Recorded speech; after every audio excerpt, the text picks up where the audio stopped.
ben j'ai le chouchou même.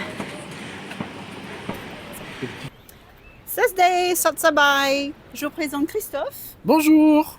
qui est un ami, un niçois, un vrai, et qui avait envie de me poser des questions, mais il ne m'a pas prévenu quel genre de questions, donc je risque d'être surprise. Ouais, tout à fait. Ça fait 1 an que t'es parti. 1 an, c'est long quand même. Ouais. Est-ce qu'on te manque? Pas trop,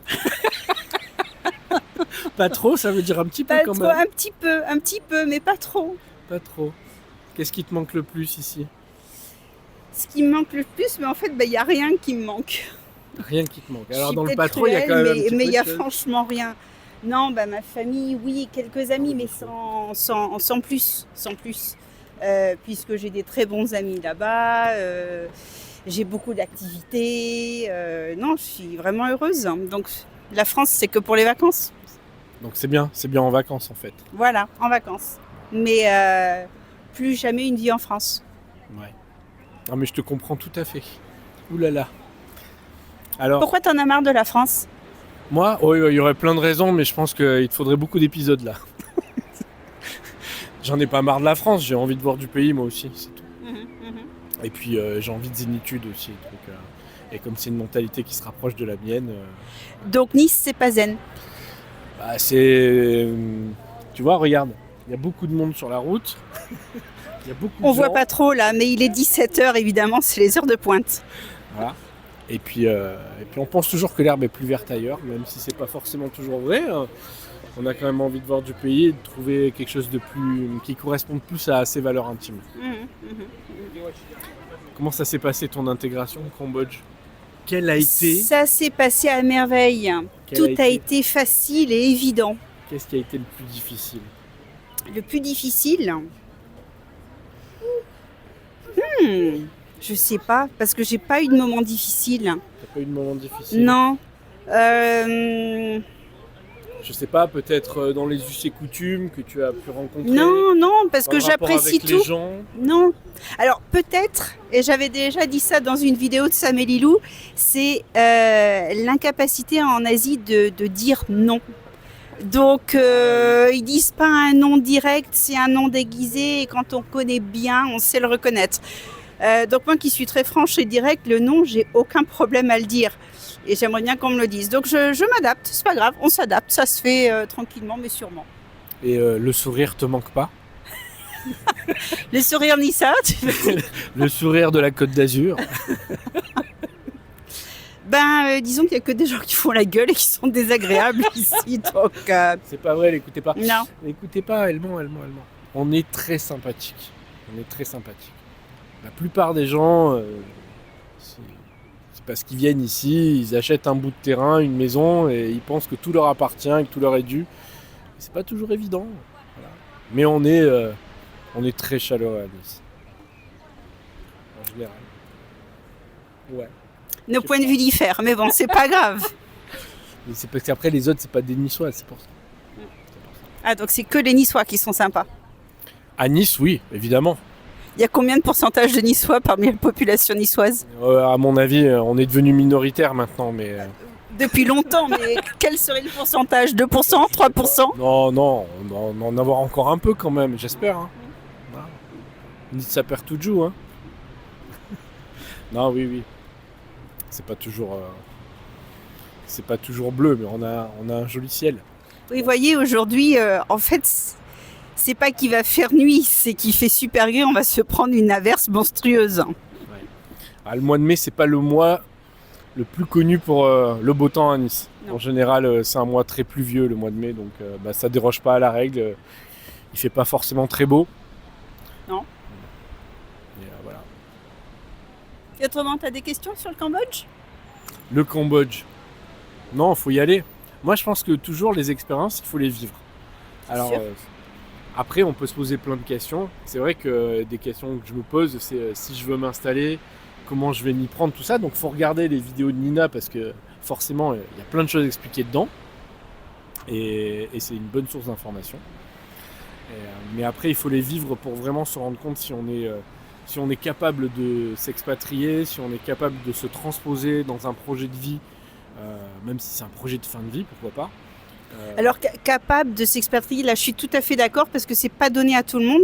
Par contre, s'installer au Cambodge, monter une société, c'est beaucoup plus simple que n'importe quel déménagement de région en France, en fait, parce que il n'y a pas de crise du logement. On trouve un appartement ou une maison en même pas 2 jours.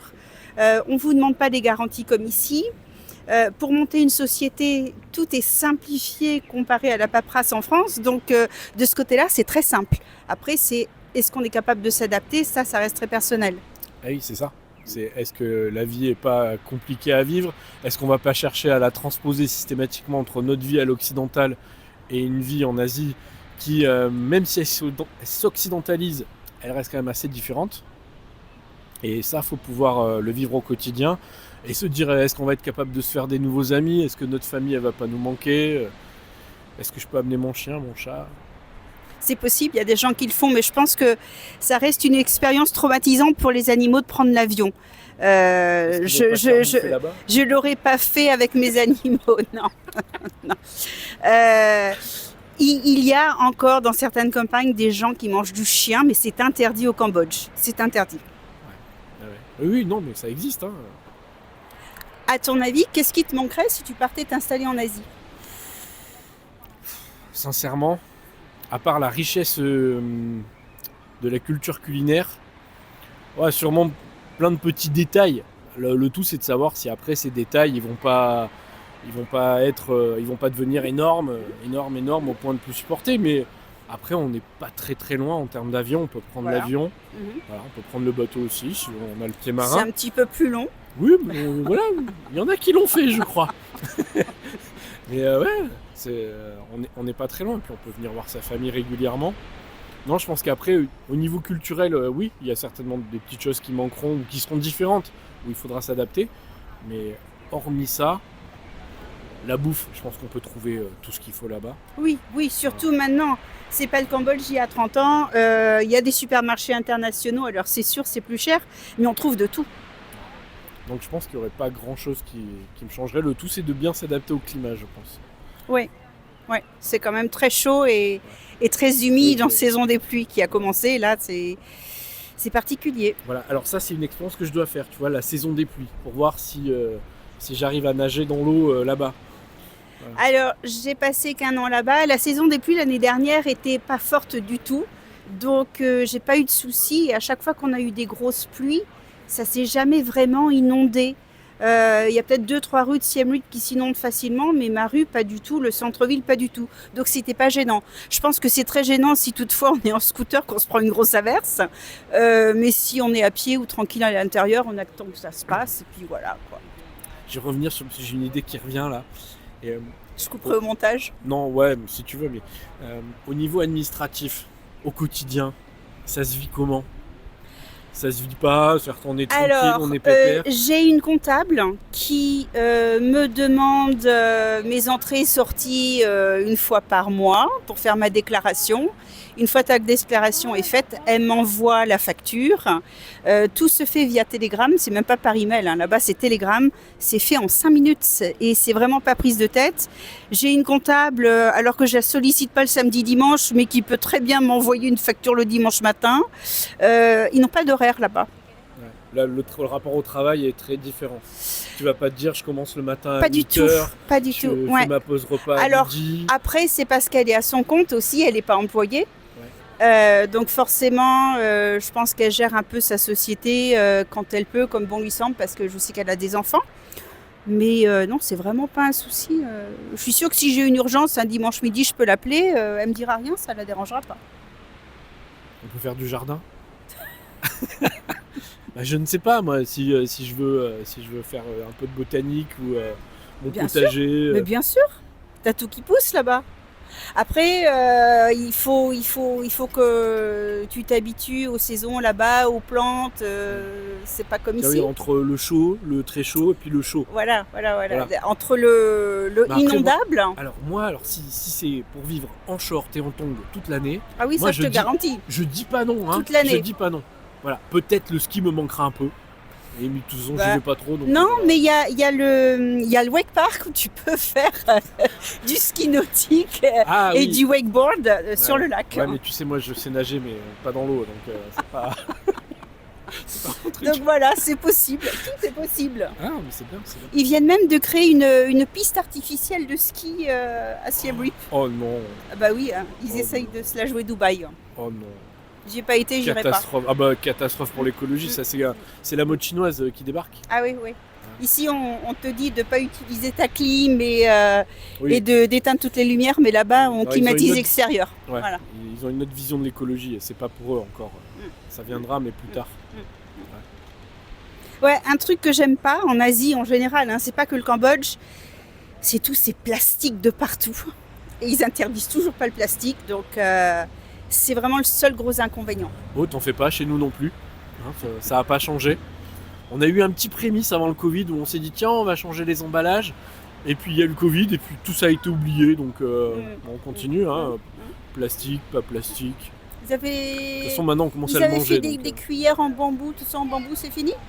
Non, ça ils font toujours parce D'accord. qu'ils ont obligé. Mais par contre, tout ce qui était la fin des emballages individuels sur les aliments, sur les fruits et légumes, tout ça, ça représente quand même quelques milliers de tonnes de plastique. Ça, D'accord. voilà, c'est parti aux D'accord. oubliettes, quoi. Donc je croyais qu'on était mieux, mais en fait c'est pareil. Non, non, Ok. non, et puis il faut quand même faut que les mecs qui ont du pétrole ils continuent à quand même en vivre. Les pauvres, faudrait pas que.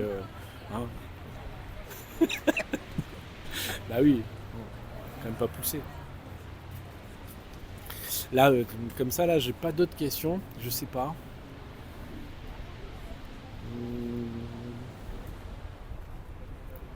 Non, moi je suis content de te Non. voir. Très bien. Bah oui. Bon, bah écoutez, je vous dis à la semaine prochaine, à dimanche prochain, et passez une super semaine. Bye bye. Au revoir.